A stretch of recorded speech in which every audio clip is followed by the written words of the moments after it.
pertama adalah berdaulat secara politik. Kita sudah berdaulat setidaknya ketika dibacakan proklamasi. Kedua, berdikari dalam ekonomi. Yang ketiga, berkepribadian secara budaya. Saya rasa ini bagus sekali. Saya mengharapkan pemimpin-pemimpin ke depan ini setidaknya 3 hal ini tuh penting. Yang satu boleh jadi mungkin nggak terlalu bermasalah, walaupun mungkin sekarang banyak yang mempermasalahkan. Yang kedua, berdikari dalam ekonomi. Nah, berdikari dalam ekonomi ini kita betul-betul, saya belum pernah melihat yang serius gitu loh untuk kita sebagai bangsa berdikari. Itu bangsa kasihan tadi, Pak Payaman deh. Kita semuanya, hampir semua kita tuh dipenuhi, dicekoki dengan barang-barang impor yang kita sebenarnya bisa bikin gitu. Tapi orientasi bangsa kita masih jauh dari harapan itu, dan mudah-mudahan ke depan ya ketika semua mulai tersadar, terutama para pemimpinnya itu, apa yang bisa kita kerjakan dengan tangan kita sendiri, produk kita sendiri, bahan baku kita sendiri, itulah yang akan kita pakai sendiri. Itu mudah-mudahan seperti itu. Jadi yang disebut dengan berdikari itu yang membuat orang kita sendiri, yang bahan mentahnya dari kita sendiri, modalnya dari kita sendiri, dan yang memakai konsumennya kita sendiri. Itu sebenarnya yang disebut dengan berdikari. Ekspor dan sebagainya itu ya, itu adalah apabila semua ini sudah terpenuhi. Jangan seperti tragis, kita banyak sekarang industri yang kita sendiri ngelihat aja nggak bisa gitu, pakai nggak bisa, tapi barang itu diekspor ke luar negeri. Saya punya teman pemilik pabrik tekstil, Pak Jumur, kalau beli baju, beli merek ini hati-hati ya, dia bilang. Kenapa? Saya kalau beli di Amerika, maksudnya kalau di New York atau di Amerika, itu yang bikin di pabrik saya, dia bilang. Harganya sekian, tapi di sana 5 kali sampai 8 kali lipat lah, kira-kira begitu. Ya itu agak menyedihkan sebetulnya. Dan kira-kira itu kita pakai setelah ke luar negeri dulu, masuk lagi ke Indonesia gitu loh. Dan itu banyak sekali kejadian seperti itu. Nah, jadi kita bicara soal produktivitas, dan pada intinya saya ingin menyampaikan bahwa pengupahan itu harus kita pandang dengan cara yang tidak biasa-biasa lagi, Pak Payaman, Pak Prof. Saya melihat semua formulasi upah yang ada itu ujungnya itu membatasi kenaikan upah ya. Dibikin rumit, ujungnya cuma memang membatasi gitu, dengan berbagai cara dan sebagainya, dan tidak menyelesaikan beberapa masalah bangsa yang penting. Nah, di sini di KSPSI sempat ada diskusi yang mungkin nanti ada kertas posisi bisa dipelajari atau dibaca. Kita keluar dari box itu. Jadi kita harus melihat upah itu sebagai instrumen untuk memastikan adanya keadilan sosial. Yang pertama. Yang kedua, mempersempit kesenjangan antar wilayah sebagai bagian dari upaya memperkokoh NKRI. Jadi kalau jomplang antara suatu daerah dengan daerah lain, provinsi satu dan provinsi lain, jomplangnya luar biasa, ini tidak bulat lah sebagai NKRI, atau NKRI yang dipaksakan. Nah, ini yang menurut kita buruh, kaum pekerja harus menyumbangkan bagaimana memperkokoh NKRI itu, diantaranya menggunakan instrumen sistem pengupahan. Nah, oleh sebab itu salah satu tawaran nanti mungkin bisa dibahas nanti, yang menjadi standar kita tuh PDB per kapita. Ada PDB per kapita nasional, ada PDB per kapita provinsi, ada PDB per kapita atau PDRB ya, PDRB per kapita kabupaten kota. Dari itu kelihatan intinya kita harus mengangkat yang jauh tertinggal supaya tarik ke atas gitu ya. Dan yang begitu tinggi itu jangan terlalu, ada PDRB kayak di Jakarta nih Pak. Di Jakarta itu PDRB-nya 24 juta Pak per orang per bulan.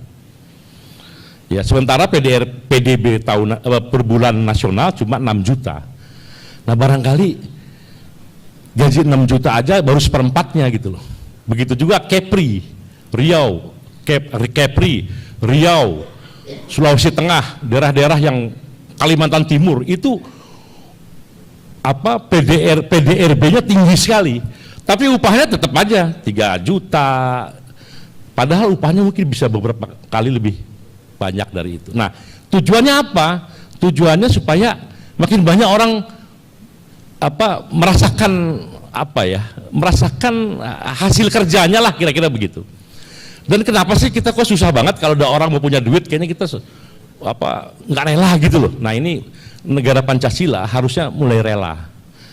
Jadi orang jadi kaya boleh, kaya raya silahkan, tapi tugas kita jangan sampai membiarkan keserakahan. Yang nggak boleh itu serakah, greedy itu nggak boleh. Kaya raya dengan cara yang baik dan benar boleh. Dan dalam studinya ILO, ternyata Indonesia termasuk di negara ASEAN yang paling rendah memberikan pendapatan bagi kaum buruhnya, yaitu di bawah 40%. Di negara-negara yang advance, yang lebih maju, kayak di Eropa dan sebagainya, itu bisa sampai 60%. Jadi kalau ada revenue bagi satu perusahaan, itu 40% kurang itu diserahkan kepada kaum buruh, yang 60% lebih kepada pemilik modal, kira-kira begitulah. Namanya share dari labor income dan share dari capital income atau capital revenue atau labor revenue. Jadi intinya kalau kita mau menaikkan dari 40% menjadi 41, 42, 43, ya 45, 50 itu udah luar biasa. Itu sangat bisa. Tidak ada, karena itu biasa gitu loh. Nah, disinilah pentingnya kita konfederasi tidak bicara yang kecil-kecil gitu ya, karena yang kecil-kecil pasti tugasnya PUK dan sebagainya. Kita yang nasional, kita bicara yang lebih besar. Kita menyodorkan satu gagasan yang keluar dari box itu. Barangkali mungkin Pak Yaman nanti bisa mengomentari. Jadi intinya gitu Pak Prof, intinya kita keluar dari box yang ada sekarang, dan bila itu berjalan ya insya Allah apa yang kita harapkan, ada kesenjangan yang semakin mengecil, keadaan sosial yang makin tumbuh. Jadi gini intinya, kalau buruh itu beruang, punya uang, maka yang lain tuh kegeret karena dia punya senjata namanya daya beli. Saya kasih contoh Jepang nih ya. Jepang itu tahu nggak Pak, petani di sana, Bapak boleh impor beras ke Jepang, tapi tahu nggak cukainya berapa? Cukainya bisa 500%. Karena kalau harga beras di sini 13.000 atau 12.000, Bapak jual ke Jepang dengan harga 12.000, itu petani Jepang mati semua. Jadi boleh masuk, tapi cukainya 500%, harganya jadi 60.000. Agar apa? Agar sama dengan harga beras lokal di Jepang. Supaya apa? Supaya petaninya punya uang gitu loh. Jadi betul-betul kenapa dia harga tinggi? Karena upah buruhnya tinggi. Jadi bagi-bagi gitulah, kira-kira gitu loh. Kalau bapak-bapak misalnya sekarang gaji 8 juta, 9 juta, 10 juta di Jakarta misalnya, beras jadi 15.000 juga kayaknya nggak ada masalah. Atau 16.000, 17.000 per liter nggak ada masalah. Petani itu nggak pernah kaya raya Pak, karena ditaker banget gitu loh.